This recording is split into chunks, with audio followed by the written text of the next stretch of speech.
ühe mõnusa venituse, mida kodus mõne pereliikme või korterikaaslasega koos teha. Ehk siis akrojooga tagurpidi lehe asem.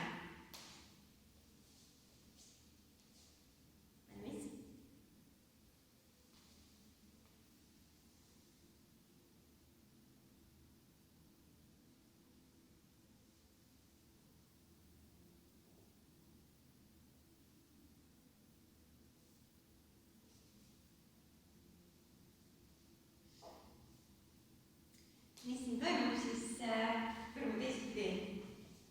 Mis siin toimub siis on see, et mina olen seljaga oma pardisega, olgu mina olen see, kes lendama läheb. Ma lähen talle nii lähedale, et kui Risto tahaks, siis ta saaks mu kandadest kinni võtta.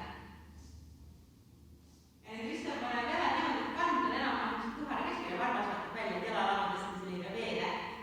Ma võtan siit hüppeliigestest kinni ja ma nüüd sõrmed on väljaspool ja pea on seespool. Hakkan kallutama taha poole ja ootan, kuni Risto saab küünarnukid võtta. Siis ta sirutab jalad, täpselt oma puuste kohale, libistab käed õigadeni ja kui mul on turvaline tunne, lasen käed lahti. Risto võib jääda mu õigadest hoidma, aga kui on tunne, et on stabiilne, võib-olla laseb lahti. Ja võib-olla jääme siia. Ja kui ma soovin ja tahan, siis ma võtan oma jalgadest kinni.